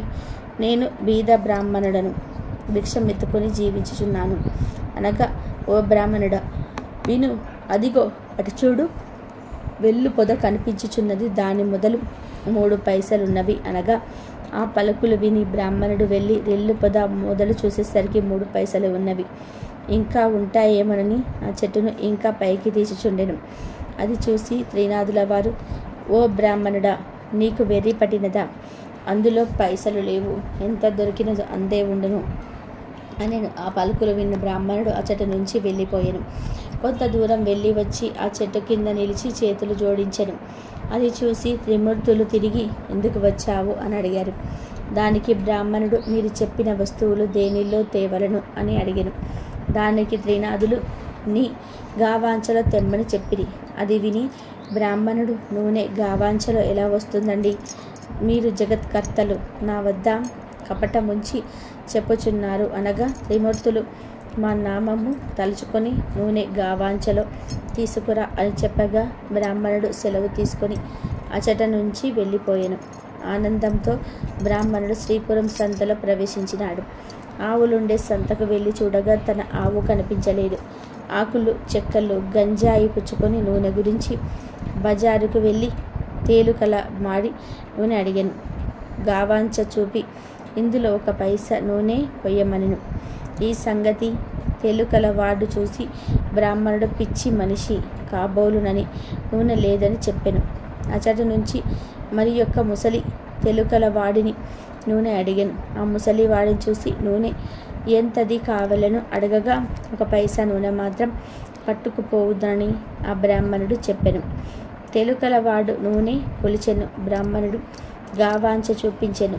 అప్పుడు తెలుకలవాడు, ఈ బ్రాహ్మణుడు వికారుబు వాడు, వీడిని మోసం చేసి పైసా తీసుకుంటాను అని ఆలోచించుకొని కొలత పాత్రను తిరగవేసి నూనె కొలిసి ఇచ్చెను. ఇప్పుడు గావాంచ కొని చెంగును పట్టుకొని అచటి నుండి వెళ్ళిపోయెను. అంతే. తెలికెలవాడి కొండలో నూనె కొంచెమైనా లేకుండా పోయినది. అది చూసి తెలికెలవాడు మూర్ఛపోయినాడు. తెలికెలవాడందరూ కూడా పరిగెత్తుకొచ్చి ముసలివాని ముఖంపై నీళ్లు చల్లి సేద తీర్చి కూర్చుండబెట్టినారు. ఏం చెప్పెదను, ఎక్కడి నుండి ఒక బ్రాహ్మణుడు వచ్చి గిద్దెడు నూనె కొన్నాడు. అప్పుడే ఇటు వెళ్ళినాడు. కుండలో చూడగానే నూనె లేదని చెప్పగా అందరూ విచారించినారు. ఆ విప్రుడు మా వద్దకు వచ్చి మమ్ము కూడా నూనె అడిగినారు. లేదని అనగా వెళ్ళిపోయినాడు. కావున అందరూ విచారించి పరిగెత్తుకొని బ్రాహ్మణుడి వద్దకు వెళ్ళి ఇలా అన్నారు. విప్రుడా, మీరు నూనె కొన్నారు కదా, అది కొలతకు తక్కువగా ఉన్నది. పూర్తిగా ఇచ్చి వేస్తాము, పట్టుకొని వెళ్ళండి అన్నారు. దాంతో మళ్ళీ మధుసూదనుడు సంతకు వెళ్ళాడు. ఈసారి ముందు తెచ్చిన గిద్దెతోనే నూనెను సరిగ్గా కొలవగా ఇప్పుడేలాగనే ఆ నూనె గిన్నె నిండుగా అయినది. అది చూసి ముసలి వ్యాపారి అనగా నూనె అమ్మేవాడు ఆనందము చెందాడు. విప్రుని గావాంచలో చెమురు ఉంచారు. అది పట్టుకొని విప్రుడు వెడలిపోయినాడు. అలా బ్రాహ్మణుడు త్రిమూర్తుల దగ్గరికి వెళ్ళి వారికి సామానులు ఇచ్చి వేసి సెలవు అడిగినారు. సెలవు అడగగానే త్రిమూర్తులు విప్రుడితో ఏమన్నారంటే, ఓయి, నీ కష్టము చూసి మా మదిలో దయ కలిగినది. ఒక మాట వినుము. నీవు త్రినాథుల పూజ చేస్తే నీ దరిద్రము పట్టాపంచలై అధిక సంపదలు కలుగునని త్రినాథులు అనగా అది విని బ్రాహ్మణుడు, స్వామి, ఏ ఏ వస్తువులతో మిమ్మల్ని పూజ చేయాలి అని అడగగా త్రినాథులు ఇలా అన్నారు. ఓ ద్విజుడా, వినుము. మా పూజకు అధిక ద్రవ్యము అక్కరలేదు, కొంచెంతోనే తృప్తి పొందుదుము. ఇప్పుడు నేను తెచ్చిన 3 పైసల సామాగ్రి చాలుము. త్రిమూర్తుల పూజా ద్రవ్యములు ఇంతే, మాకు వీటితోటే పూజ చేయుము. మట్టి చిలుమలయందు గంజాయి నిలిపి అందులో నిప్పుతో ధూపము వేయవలెను. దీప ప్రమిదలు 3 వేసి అందులో చమురు వేసి ఒత్తులు వేసి ఆకు చెక్కలు జాగ్రత్త చేసి ఉంచి రాత్రి తొలిజాములో నీ ఇంటిలో నీ స్నేహితులను పిలిచి పూజా ద్రవ్యములు తెచ్చి అచడ ఉంచి సకల పదార్థములను స్వాములకు సమర్పించవలెను. అలా చేస్తే సకల పాపములు నశించెను అని త్రిమూర్తులు మధుసూదుడితో చెప్పెను. అది విని మధుసూదనుడు పూజ చేయుటకు ఉపక్రమించెను. చెట్టు మొదటనే పూజ ఆరంభించి గంజాయి ముందు తయారుపరిచాడు. అప్పుడు త్రిమూర్తులు నీ గావాంచ చెంగు చీరి వర్తులు చెయ్యమనగా ద్విజుడు, నేను బీద బ్రాహ్మణుడను, భిక్షమెత్తుకొని దినమును గడుపుకొని కుటుంబ పోషణ చేసుకుంటున్నాను. అన్న వస్త్రములకు బహు కష్టముగా పడుచున్నాను. దీపము ముట్టించుటకు అగ్గి లేదు. నా గావాంచ ఒత్తులకు ప్రాప్తమైనది. నా ఆవు దొంగల పాలైనది. నా కుటుంబము ఉపవాసంతో ఎదురు చూస్తూ ఉంటారు. నేను ఎలా మనస్ఫూర్తిగా పూజ చేస్తాను అని ఏవగించుకొని ద్విజుడు కూర్చున్నాడు. అది చూసి త్రిమూర్తులు, ఓ ద్విజుడా, మదిలో చింతపడకు. నీ ఆవు పేయ దొరుకుతాయి. నీవు నీ కుటుంబము సౌఖ్యముగా ఉంటారు. వస్త్రములు కూడా దొరుకునని చెప్పినారు. అంతటా బ్రాహ్మణుడు చేతులు జోడించి, స్వాములారా, అటువంటి భాగ్యము నాకెప్పుడు కలుగుతుందో అప్పుడు 5 మేళాలు స్వామివారికి ఇస్తాను. ఈ మాట సత్యమని చెప్పినారు. దీపము వెలిగించుటకు అగ్గి లేదే, నేను ఏమి చేయగలను అనగా త్రిమూర్తులు, ఓ బ్రాహ్మణుడా, నీ 2 నేత్రములు మూసుకో అన్నారు. వెంటనే బ్రాహ్మణుడు నేత్రములు మూసుకోగా అకస్మాత్తుగా దీపము వెలిగినది. అది చూసి బ్రాహ్మణుడు ఆనందించి స్వామికి మేళ సమర్పించారు. మేళ ఇచ్చి వేసి ఆనందంతో బ్రాహ్మణుడు చేతులు జోడించి సాష్టాంగ నమస్కారాలు చేశాడు. మధుసూదనుడు అలా త్రినాథ పూజ చేసి త్రిమూర్తుల వద్ద సెలవు పొంది కొంచెము దూరం నడిచి వెళ్తూ ఉండగా త్రోవలో ఆవును దూడను చూసి సంతోషంగా త్రినాథుల వారు నాయందు దయ ఉంచి ఆవును పేయను తెచ్చి ఇచ్చినారు. వారి పూజ బాగుగా చేసినాను అని భావించుకొని ఆవును దూడను తోలుకొని పోయి ఇంటికి చేరినాడు. చూడగా తన ఇంటిలో సిరి సంపదలు పరిపూర్ణంగా ఉన్నవి. అది చూసి అధికముగా సంతోషం పొంది కడు శ్రద్ధతో పూజ ఆరంభించాడు. చేయవలసిన కార్యక్రమాల అందరికీ విశదముగా తెలియబరిచారు. అలా స్నేహితులను రప్పించి వెనుకటి వలనే మేళ సమర్పించాడు. మేళ చేయి పద్ధతిని అందరికీ చెప్పగా అంతా ఒప్పుకున్నారు.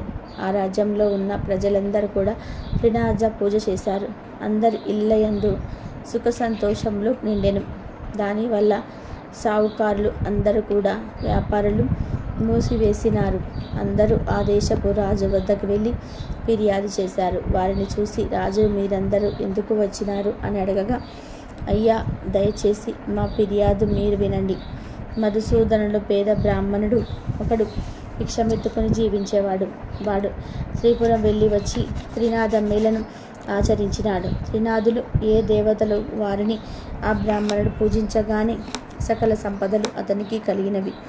ఊరిలోనున్న రైతులందరూ కూడా త్రినాథ మేళ చేసినారు. గురుడివారు, కుంటివారు అందరూ కూడా ఈ మేళను చేసినారు. అందరూ మోక్షమందినారు. ధనధాన్యాలు కలిగి కుబేరుతో సమానమైపోయినారు. మా వ్యాపారంలో పోయినవి. ఇలా అయితే మా క్రియ విక్రయములు ఎలా జరుగుతాయి అని చెప్పగా రాజు ఆ మాటలు విని చాలా కోపం తెచ్చుకొని సకల జనులను పిలిచి కోపముతో ఇట్లా, నేను త్రినాథులు అనే దేవతలు ఏమి దేవతలు? వారిని ఎందుకు మీరు పూజించుచున్నారు? నేను చెప్పుచున్నాను వినండి. ఆ పూజ మీరు చేయకూడదు. నా మాట కాదని ఆ పూజ ఎవరు చేస్తారో వారు 500 రూపాయలు జరిమానా ఇచ్చి 6 మాసములు ఖైదీలో ఉండవలసింది అని రాజుగారు చెప్పారు. అట్టు కాదని మీరు పూజ చేసిన ఎడల శూలం చేయబడనని రాజుగారు ప్రజలందరికీ కూడా తాకీదిచ్చి పంపినారు. ఈ సంగతి త్రినాథుల వారికి తెలిసినది. ఆ రాజుగారులకు దండన విధించినారు. దాని ఫలితంగా రాజకుమారుడు చనిపోయినాడు. నగరంలో ఏర్పు ఘోష వినపడుతున్నది. ప్రజలందరూ కూడా రాజు వద్దకు పరిగెత్తుతున్నారు. రాజు దైవకృప తప్పటం వలన తమ కుమారులు చనిపోయారని అనుకుంటున్నారు. కుమారుని ముఖం చూస్తూ రాజు ఏడుస్తూ ఉన్నాడు. తల్లి, బంధువులు మొదలగు వారంతా దుఃఖించుచున్నారు. దహనం చేయుటకై త్వరణ భద్రా నది తీరమందు ఆ శవం నిలిచినారు. రాజు బాధను చూసిన త్రినాథులకు దయ కలిగినది. రాజకుమారుణ్ణి బ్రతికిస్తే మనకు పేరు ప్రఖ్యాతులు కలుగునని బావుగా ఆలోచించి బ్రాహ్మణ రూపంలో ఆ శ్మశానాలు వచ్చారు. ఆ బ్రాహ్మణులు రాజును వారి సమూహమును చూసి, మీరందరూ ఈ నదీ తీరమునకు ఎందులకు వచ్చినారు? ఎలా విచారించుచున్నారు? ఎలా విచారముగా కూర్చున్నారు? ఈ పిల్లవాడు ఎందుకు పడుకొని ఉన్నాడు? ఇతని శరీరంలో చల్లదనము కలదే అని అనగా అంతా త్రిమూర్తులతో ఇలా అన్నారు. మీతో ఏమి చెప్పగలం? రాజకుమారుడు చనిపోయినాడు. మా రాజ్యాన్ని దోషం చేసెను, కానీ ఇతను చనిపోయినాడు అనగా ఈ కుర్రవాడు చనిపోలేదు. త్రినాథుల వారికి రాజు అపరాధం చేసినందున ఈ చావు కలిగినది. ఇప్పుడు మీరందరూ త్రినాథులను పూజించితే ఈ బాలుడు లేచి కూర్చుంటాడు. మా మేల చేయుటకు రాజు ఒప్పుకున్నట్లయితే ఈ రాజకుమారుడు బతుకుతాడని చెప్పి త్రినాథ మూర్తులు అదృశ్యులైనారు. అందరూ వారి మాటలు విని త్రినాథ స్వాముల పేర్లు ఆ రాజతనయుని చెవిలో చెప్పినారు. 7 మేళలు చేయుటకు ఒప్పుకున్నారు. అలా ఒప్పుకోగానే రాజకుమారులు లేచి కూర్చున్నారు. అది చూసి అందరూ సంతోషంను పొందినారు. అప్పుడు త్రిమూర్తుల పేర్లు మాటి మాటికి స్మరించారు. అందరి నోటి నుండి వెలువడిన పలుకులు సముద్ర గర్జన వలె వినిపించినవి. అటువంటి సమయంలో ఒక వర్తకుడు ఆ ఊరి మీదుగా ఒక తన ఓడలో విదేశములకు సరుకులను తీసుకువెళ్తూ ఉండెను. ఆ ఓడను నడిపించుటకు స్వర్ణభద్ర నదీ తీరమును ప్రవేశించినాడు. ఘోష చేసిన స్థలము దగ్గరికి వెళ్ళినాడు. వారిని చూసి, జనులారా, త్రినాథుల పేర్లు ఏవి పేర్లు మీరెలా స్మరించుచున్నారు? వినడానికి శ్రద్ధగా ఉన్నాయి అనగా రాజుగారి మనుషులు ఇలా అన్నారు. ఓ వర్తకుడా, వినుము. బ్రహ్మ, విష్ణు, మహేశ్వరులు అనేవారు త్రినాథ స్వాములు. అటువంటి ప్రభువులను మా రాజుగారు నిందించినందువలన అపరాధుడైనాడు. ఆ అపరాధం వలన తన కుమారుడు చనిపోవుటచే ఇతన్ని మేము తీసుకొని వచ్చి అగ్ని సంస్కారం చేయుట కూర్చొని ఉన్నాము. అది చూసి ప్రభువులకు దయ కలిగినది. వచ్చి రాజకుమారుని బ్రతికించినారు. అందుకు 7 మేళలు చేయుటకు ఒప్పుకున్నాము. వెంటనే రాజకుమారుడు బ్రతికి కూర్చుండెను అని చెప్పారు. ఆ మాటలు విని షావుకారు మదిలో సంతోషించి, అటువంటి ప్రభువులు ఎక్కడుందరో, చనిపోయిన రాకుమారులు బ్రతికి కూర్చుండెను. పూర్తి అయిన ఓడలు ఒడ్డున అడ్డుకొని ఉన్నవి. నేను ఈ ఓడపై వెళ్ళి వస్తాను. నా ఇంటికి సుఖంగా చేరుకుంటాను. నాకు వ్యాపారంలో నష్టము రాకుండా ఉంటే ప్రభువుల వారికి 5 మేళలు చేస్తాను అని మనసులో సంకల్పించుకొని ఓడపై కూర్చొని నడిపించుకొని వెళ్ళిపోయినాడు. పైదేశం వెళ్ళి అచట గొప్ప లాభం పొంది తిరిగి వచ్చి ఓడ నది ఒడ్డున లగరు వేయించి ఇంటికి వెళ్ళినాడు. తన నౌకర్లందరూ కూడా ఓడలోనే ధనం మోసుకొని పోయినారు. ధనమును ఇంటిలో వేసుకొని షావుకారు సంతోషంతో ఉన్నాడు. ధనం చూసి ప్రభుల వారు ఎలా లీల మర్చిపోయారు. అందుకు ప్రభువులకు కోపం కలిగి దండన వేసినారు. దాంతో ఓడ నీటిలో మునిగిపోయినది. నౌకర్లు ఓడలోనున్న వారందరూ కూడా నీటిలో మునిగిపోయిరి. అది తెలిసినతను కూడా భూమిపై పడి గోల పెట్టినారు. మరికొంతసేపటికి తెలివి తెచ్చుకొని ఏడుస్తూ ఉండగా ఆకాశంలో నుండి త్రినాదులు, నీవు మాకు మేళలు ఇస్తానని మరిచినావు, అందుచేతనే ఓడ మునిగినది. నీవు 5 మేళలు సమర్పించినట్లయితే నీ ఓడ నీకు వస్తున్నది అని సెలవిచ్చినారు.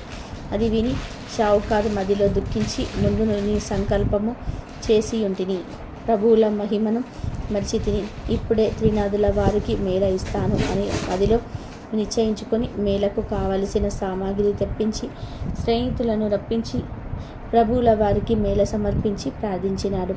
నీటిలో మునిగిపోయిన ఓడ వెంటనే పైకి తేలినది. అది చూసి పట్టలేని సంతోషంతో ఉండెను. మరిచారికలు, నౌకర్లు ఓడలో గల మిగిలిన ధనము ఇంటికి తీసుకుపోయినారు. ధనము మోయించి షావుకారి ఇంటిలో ప్రవేశించెను. గంజాయి ఆకులు, చెక్కలు అన్నీ స్వామివారికి మేళ సమర్పించి సాష్టాంగ దండ ప్రణామములు చేశారు. రాజ్యమంతా త్రినాథ స్వామి మేళ గురించి ప్రకటనలు పంపించినారు. మేళను చూసుటకు అంతా వస్తున్నారు. ఇట్టి స్థితిలో గుడ్డివాడొకడు త్రోవనున్న పోయేవాడితో, అన్న, మీరెవరు? మీ పేరేమిటి? మీరెక్కడున్నారు? నేను వారి మేళ చూసుటకు వెళుతున్నామని చెప్పారు. అది విని గుడ్డివారు, నాకు కళ్ళు కానరావు, మీరందరూ నేత్రములు చూస్తారు, నేను దేనితో చూసేదను అని అనగా, గుడ్డివాడ, త్రినాథవారి స్వామివారిని భజింపము, నీ కనులు బాగుగా వస్తాయి, ప్రభుల వారి మహిమ చూడవచ్చును అని చెప్పి వారంతా మేళ వద్దకు ప్రవేశించారు. గురుడివాడు ఆ తరుగులో కూర్చొని స్వామివారి భజన చేయుచూ ఉండగా కొంచెము కనులు కనిపించినవి. అప్పుడు గుడ్డివాడు కొంత దూరం పోయినాడు. దారిలో ఒక పొట్టవాడు కూర్చొని ఉన్నాడు. ఆ పొట్టవాడు గుడ్డివాడిని చూసి, నీవు గుడ్డివాడవు, ఇంత కష్టంతో ఎక్కడికి వెళుచున్నావు అని అడిగారు. అప్పుడు గుడ్డివాడు, అన్నా, నేను మేళను చూచుటకు వెళుచు ఉన్నాను అని చెప్పాడు. ఆ మాటలకు పొట్టవాడు విని, స్వామివారి దయ నా మీద లేదు, చేతులు కాళ్ళు పొట్ట, నేను ఎలాగో నడవగలను, నీకు కాళ్ళు ఉన్నవి, దేక్కొని వెళ్ళగలవు అంటాడు. అంతటి గుడ్డివాడు, నీవు త్రినాథ స్వామి వారిని భజింపుము, నీ కాళ్ళు చేతులు బాగోతాయి, క్షణంలో ఇద్దరం కలిసి వెళ్ళిపోదాము, నేను కేవలం గుడ్డివాడిని, ఏమాత్రం కన్నులు కనిపించటలేదు, త్రినాథ స్వామి వారిని భజించినాను కనుక కొంచెం కన్నులు కనిపిస్తున్నవి, అందుచే నీవు కూడా స్వామి వారిని భజించిన వాడివైతే నీ బాధలను నివారణ చేస్తాను అని చెప్పగా ఆ పుట్టవాడు త్రినాథ త్రినాథ అని భజించాడు. గుడ్డి అన్న, నీకు కాళ్ళు ఉన్నవి, నడవగలవు, నేను ఎలాగూ నడవగలను, నన్ను నీ భుజం మీద కూర్చుండబెట్టుకొని నెమ్మదిగా నడిచి వెళ్ళుము, నేను ద్రోవ చూపుతూ ఉంటాను, నిశ్చయంగా ఇద్దరం మేలకు చేరుకునము అని పొట్టవాడు చెప్తాడు. అతని మాట విని గుడ్డవాడి భుజముపై కూర్చోబెట్టుకొని మెల్లగా నడిచిపోచున్నారు. మధ్యలో గుడ్డివాడు, నేత్రాలు ఇప్పుడు నిర్మలంగా కనిపించుచున్నవి అనగా పుట్టవాడు, అయ్యా, ఇప్పుడు నేను నడవగలుగుతున్నాను అని చెప్తాడు. ఈ విధంగా గుడ్డివాడు పొట్టవాడు కలిసి త్రినాథ స్వామి మేళ వద్దకు ప్రవేశించినారు. మేళ జరుగు స్థలమునకు నిత్యము ఒక వైష్ణవుడు వస్తూ ఉండేవాడు. అతడు త్రినాథ మేళ చెల్లకుండా ఇంటికి ఎప్పుడూ వెళ్ళిపోతుంటాడు. అతనిని ఈ పొద్దు మన స్థానమందు కూర్చుండబెట్టవద్దు అని అనుకొని మేళ చేయు వారంతా వైష్ణవుడు రాగానే చూచి, మేళ చెల్లించకుండా నీవు వెళ్ళుచున్నావు కాబట్టి నిన్ను మేళ వద్దకు రాకుండా ఆపు చేయటమైనది అని చెప్పగా, వైష్ణవుడు, నాయనలారా, నా అపరాధము క్షమించండి, ఇక నుండి మేళ కాకుండా వెళ్ళను, నేను నిగరముగా చెప్పుచున్నాను. నా గురువు ఇక్కడకు వచ్చినాడు, పిలిచి వెళ్ళను అని అంటాడు. కానీ అప్పుడే గురువు వచ్చి వైష్ణవుని ఇంటిలోకి వెళ్ళినాడు. నా శిష్యుడు ఎక్కడికి వెళ్ళినాడు, ఈరోజు ఎందుకు నా దగ్గరికి రాలేదు అని వైష్ణవుని గురించి అతని తల్లిని అడిగాడు. అప్పుడు అతనితో ఆమె, నా కుమారుడు మేళ వద్దకు వెళ్ళినాడు అని చెప్తుంది. అప్పుడు గురువు మేళ ఎవరిదని అడిగినాడు. అందులకు ఆ ముసలి ఆమె త్రినాథుని మేళ అని చెప్పినది. ఆ మాటలు విని గురువు అక్కడికి వెళ్ళి చూడగా అంత స్వామి వారిని భక్తి శ్రద్ధలతో పూజ చేస్తున్నారు. అది చూసి గురువుకు కోపం వచ్చి బాగా తిట్టి మేళ స్థలమును సామాగ్రిని సాలుతో తన్నివేశారు. తర్వాత వైష్ణవుని పట్టుకొని బరబర లాక్కుపోయారు. కొంత దూరం వెళ్ళేసరికి బోరున వర్షం కురియసాగినది. కటిక చీకటి కావటం వలన త్రోవ కనిపించటం లేదు. గురు శిష్యులు చల్లా చెదరై అతి కష్టం మీద గురువుగారి ఇంటికి చేరుకున్నారు. గురువు ఇంటిలో చూడగా అతని తల్లి గడప వద్ద కూర్చొని ఏడుస్తూ ఉన్నది. గురువు ఆశ్చర్యపడి లోనికి పోయి చూడగా అతని భార్య కుమారులు చనిపోయినారు.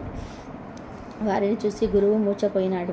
శిష్యుడు పట్టుకొని లేపి కూర్చుండబెట్టి ముఖంపై నీళ్లు చల్లి, అయ్యా, తమరు త్రినాథ స్వామి వారికి అపరాధం చేసినారు, త్రినాథ మేళను పాడు చేసినారు, అందుకే మీకిది ఈ దుస్థితి పట్టినది. మీ నిష్ఠతో స్వామివారి మేళను చేసిన ఎడల మీ భార్య కుమారులు బ్రతుకుతారు అని శిష్యులు చెప్పగా ఆ మాటలు విని గురువు 5 మేళలు ఇచ్చుటకు ఒప్పుకొనగా వెంటనే భార్య కుమారులు లేచి కూర్చున్నారు. త్రినాథ మేళ పాడు చేసినందుకు నాకు తగిన శిక్ష వేసినాడు స్వామి. నేను మూర్ఖుడను, అధముడను, ప్రభుల వారి మహిమ తెలుసుకొనలేకపోయింది అని ప్రభువుల వారిని క్షమాపణ వేడి మేళలకు కావలసిన పదార్థములు యావత్తు తెప్పించి అందరితో కలిసి మేళ సమర్పించాడు. నూనె కాండము చెల్లినది. ప్రభువుల వారి పూజ కావచ్చినది. ఆకులు, చెట్లలు, గంజాయి అందరూ కూడా పంచుకొని సేవించి సుఖమును అనుభవించారు. ఈ చరిత్ర ఎవరు వింటారో వారికి కుష్టి వ్యాధి, గుడ్డితనము కూడా పోయి తరిస్తారు. పుత్రులు లేని స్త్రీ నిర్మలంగా వింటే పుత్రులు పుడతారు. ఎవరైనా కుంటగా హాస్యము చేసిన ఎడల నడ్డితనము, గుడ్డితనము కలుగుతుంది. శ్రీరామనవమిలోపు రాముడికి మరియు హనుమంతుడికి మధ్య ఎందుకు గొడవ వచ్చిందో తెలిపే ఈ పురాణ కథను వింటే చాలు సకల ఐశ్వర్యములు సిద్ధిస్తాయి. అయోధ్యలోని రాజ ప్రాంగణంలో నారద మహర్షి శ్రీరాముడికి మరియు హనుమంతుడికి గొడవ పెట్టారు నిర్ణయించుకున్నాడట. అందుకోసము ఒక ప్లాన్ కూడా వేసుకున్నాడు. ఒకరోజు కాశీకి చెందిన ఒక రాజు శ్రీరాముడిని కలుసుకునేందుకు వెళ్తున్న విషయాన్ని తెలుసుకున్న నారద మహర్షి ఆ రాజుతో తనకు ఓ సహాయం చేయమని అడిగాడట. ఏమి సహాయం చేయాలని నారదుడిని అడిగితే మీరు ముందు మాట ఇవ్వండి, చెప్తాను అన్నాడు. ఆ కాశీరాజు అప్పుడు సరే అంటాడు. ఆ కాశీరాజుకు ఇలా చెప్పాడు, మీరు అయోధ్య రాజ్యంలోకి ప్రవేశించిన తర్వాత విశ్వామిత్రుని తప్ప అందరినీ గౌరవించండి. నారదుడికి ఇచ్చిన మాట ప్రకారం ఆ కాశీరాజు అక్కడికి వెళ్ళాక అందరినీ గౌరవించి విశ్వామిత్రుడిని ఏమాత్రం పట్టించుకోడు. దీంతో విశ్వామిత్రుడు అవమానాన్ని తట్టుకోలేక సూర్యాస్తమయం ముగిసేలోపు ఆ కాశీరాజు తల నా కాళ్ళ మీద ఉండాలని రాముణ్ణి ఆదేశిస్తాడు. తన గురువైన విశ్వామిత్రుని ఆదేశించడానికి శ్రీరాముడు ఒప్పుకుంటాడు. ఈ విషయం తెలుసుకున్న కాశీరాజు భయంతో హనుమంతుని దగ్గరికి వెళ్ళి తనను కాపాడమని వేడుకుంటాడు. అప్పుడు హనుమంతుడు నేను నిన్ను కాపాడుతానని హామీ ఇస్తాడు. తన గురువుకి ఇచ్చిన మాట ప్రకారం కాశీరాజును మట్టు పెట్టేందుకు శ్రీరాముడు బయలుదేరుతాడు. అయితే అదే సమయంలో రాముడిని హనుమంతుడు అడ్డుకుంటాడు. దీంతో రాముడు హనుమంతుడిపై కోపం తెచ్చుకొని ఆంజనేయుడిపై బాణాలను సంధిస్తాడు. అప్పుడు ఆంజనేయుడు ఆ బాణాలను స్వీకరిస్తూ రామ బాణం కన్నా రామ నామమే గొప్పదని జపిస్తాడు. అప్పుడు ఆ బాణాలు హనుమంతుడిని ఏమీ చేయలేకపోతాయి. చివరికి రాముడు, హనుమంతుడు కలిసి కాశీరాజు కలిసి తనను విశ్వామిత్రుడి రెక్కల దగ్గర పడవేస్తాడు. దీంతో శాంతించిన విశ్వామిత్రుడు తనను వదిలేస్తాడు.